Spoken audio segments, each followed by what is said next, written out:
Shalom. Kami dari Sekolah Tinggi Pastoral Keuskupan Agung Medan. Sebelumnya kami akan memperkenalkan diri. Nama saya Jonathan Gultom. Nama saya Evani Simamora. Nama saya Rizna Valentin. Nama saya Mika Nenggolan. Di sini kami akan membahas Fratelli Tutti bab kedua, orang-orang asing di jalan. Selamat menyaksikan. Yang pertama yaitu latar belakang, diawali dari teks Gaudium et Spes dari Konsili Vatikan II yang memuat pernyataan bahwa sukacita, harapan, dan kesedihan semua manusia adalah juga sukacita, harapan, kesedihan para pengikut Kristus. Selanjutnya, Paus membentang teks Injil Lukas bab 10 ayat 25 sampai 37, yaitu perumpamaan tentang orang Samaria yang baik hati. Perumpamaan ini bertemakan belas kasihan yang dikemukakan Yesus untuk menjawab pertanyaan seorang ahli Taurat, siapakah sesamaku manusia? Orang yang ditinggalkan. Ada seorang yang jatuh di tangan penyamun, ia terluka dan hampir mati.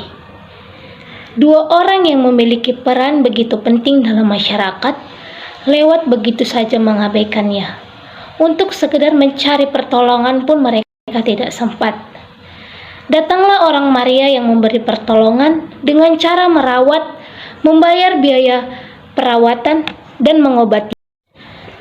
Perumpamaan ini adalah panggilan bagi kita untuk merawat sesama kita. Kebaikan bersama dalam masyarakat terwujud bukan karena kita mengabaikan mereka yang terluka. Sebaliknya, menjumpai dan merawat adalah cara terbaik untuk membangun rumah bersama.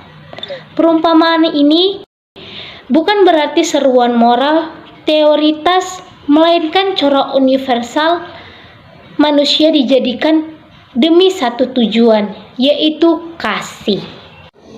Sebuah kisah yang terulang kembali. Setiap hari selalu ada orang yang terluka di dunia. Maka kita selalu dihadapkan pada dua pilihan: menjadi imam atau lewi, atau orang Samaria yang baik hati. Harus dikatakan pula bahwa kita melihat dunia secara keseluruhan. Kita masuk dalam peran itu. Orang yang terluka, perampok, imam atau lewi, maupun orang Samaria yang baik hati. Di hadapan orang terluka, kita berhadapan dengan dua pilihan yang jelas. Yang pertama, menjadi orang yang mengabaikan, dan kedua, menjadi orang yang merawatnya. Itulah tantangan bagi dunia aktual. Orang Samaria telah memperlihatkan bahwa ia tergerak oleh rasa kemanusiaan. Motif ini melampaui batas agama, kultur, atau peran sosial. Tokoh-tokoh dalam kisah. Yang pertama ada penyamun. Penyamun adalah orang yang membuat sistem, menunggu sasaran dengan cara rahasia, mengantisipasi saingan, memaafkan orang lain yang mau diajak bekerja sama. Sosok seperti ini banyak kita jumpai dalam masyarakat. Mereka adalah tokoh-tokoh yang terlibat dalam sistem sosial dan politik. Namun, dengan liciknya mempropagandakan kepentingan pribadi atau kelompok.